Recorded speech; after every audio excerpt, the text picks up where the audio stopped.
welcome to our webinar presentation for today. Very much appreciate you being here. Very excited about this presentation.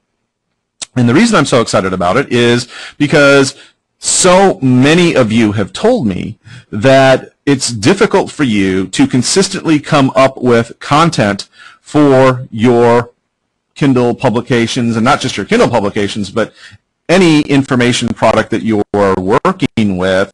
And the really cool thing about tonight's presentation is we're going to show you how to use, another word, first to find, identify, then find, and determine whether you can actually use public domain magazine content to publish in any which way you wish. We are going to focus, however, on publishing it on Kindle tonight, and it gives me great pleasure to welcome my friend, my personal public domain mentor, and my business partner in a number of ventures, Mr. Tony Leidig. Tony, thank you and welcome, and thank you very, very much. By the way, for those of you that may not know, Tony is also speaking at an event, and he took time out of his day today to come teach us, and we'll be heading back tomorrow morning to teach a little bit more at his event there in Dallas. So thank you for taking time out of your night to come and teach our folks, Tony. Thank you. Oh yeah, it's my joy. I love talking about this stuff. So whenever Daniel asked me if I'd be interested in doing it, even though I'm in Dallas, it was kind of a no-brainer for me because I really enjoy talking about this stuff and empowering people to find more content than they know what to do with. And so I'm sitting here in my hotel room, my 27-inch iMac here. Yes, I travel with a big computer like that, and all kinds of other fun gadgets. I'm insane. I'm just kind of like that. So anyways, we have a lot to go over tonight, and for those of you who have heard me teach before, you'll know that I am very much hands-on how to do things, and tonight is going to be no exception. And so we do have a sponsor tonight, and that is daniellikes.com/magazine. And we're going to be talking about one of the blueprints that I use with the public domain. And matter of fact, a little bit later tonight, I'm going to tell you about the actual public domain blueprint system that I have that is the most complete, comprehensive training available for profiting from public domain content. But we'll get to that much later. I have a lot of great stuff to cover with you. Just a little bit about me for those of you who aren't familiar with who I am. Some of you are. I'm a publisher, an author, and speaker. I'm also a photographer and videographer. I'm a product creation expert. It's one of those things that I absolutely love. No matter what type of product we're talking about, I enjoy doing it. And I'm a dad and a granddad. I have two daughters, 22 and 23, and this is my little grandbaby, Princess Maya. She's she's pretty amazing.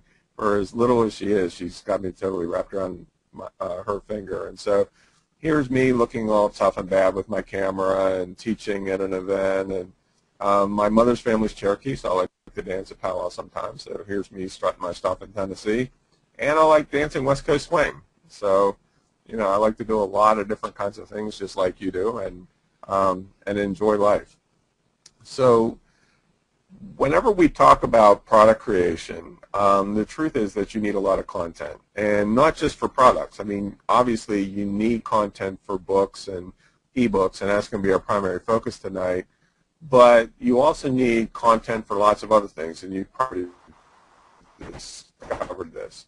Of course, for Kindle books, but also for articles and blog posts and autoresponders and newsletters and print magazines and radio and TV shows and social media sites and membership sites and videos, and on and on and on it goes. We always need content for that stuff. And I don't know if you're like me, I'm pretty prolific, but there's still times where I kind of just thump up against the wall going, now what? And it seems like with the way technology is changing and the big boy websites are changing, they're making it harder and harder to really even work with some of the types of content that we've been familiar with for years. And so one of the reasons why I started focusing on public domain magazines, I've actually been working with them for a couple of years, and they've been consistent sources for amazing content that we can use for our products. One of the reasons is because it's perhaps one of the most overlooked content sources in existence. Whenever we normally think of public domain, we think of books. And the truth is that there's 85 million books in the public domain in the U.S. and nearly 2 billion worldwide. So there's a lot of books that are available, but we don't think about magazines. And the truth is that there's over 200,000 magazine titles in the public domain, and some of those titles have hundreds, if not thousands, of issues. Like, for instance, Popular Science, before 1964, when the copyright laws changed, had published over 1,300 issues, and all of those issues are in the public domain. That's just Popular Science. There's over 200,000 different magazine titles just like that in nearly every niche that you can imagine that nobody is using the content for. And the truth is that 99.4% of all the magazines published up until 1964 never renewed their copyrights. So only around 1,300 titles actually renewed out of over 200,000, which is pretty amazing. And so, as I said, there's content in nearly every niche, and there's not many available online, and that gives us an opportunity. And I'm going to come back to this point a little bit later. You might be thinking, oh man, that's going to make it harder to find. No, this is a good thing, and I'm going to tell you why. Most of you are probably familiar with the fact that just within the last couple of weeks, Amazon has made a new ruling concerning public domain content. And so as a result, Daniel and I and a bunch of others are getting questions at a feverish pace. Can we still use public domain content because of what Amazon said? Well, let me explain it to you, because quite honestly, when I first read their ruling, I swear to God, they made it the most confusing, circular logic kind of explanation that you could ever invent. So I had to read it a couple of times, but I'm going to explain to you my take on it, and I think you're going to like it.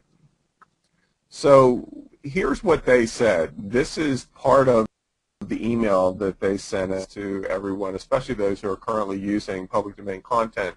And I highlighted a couple points, and I did that for a reason, but let me just read through it real quick. It says, some types of content, such as public domain content, may be free to use by anyone or may be licensed for use by more than one party. We will not accept content that is freely available on the web. Uh-oh. Unless you are the copyright owner of that content. For example, if you received your book content from the source that allows you and others to redistribute it, and the content is freely available on the web, we will not accept it for sale in the Kindle store. We do accept public domain content. However, we may choose not to sell a public domain book if its content is undifferentiated or barely differentiated from one or more other books. So the reason why this seems so confusing is because up here, they refer to public domain content and say, we won't accept it. Down here, they say, we do accept it. What the heck are they talking about? Well, the long story short is that Amazon's position has become to kind of weed out, some of the people who are really abusing the system, is that any content that you can find online for free, okay, which includes books from, Google Books or archive.org, or even some of the content available on government websites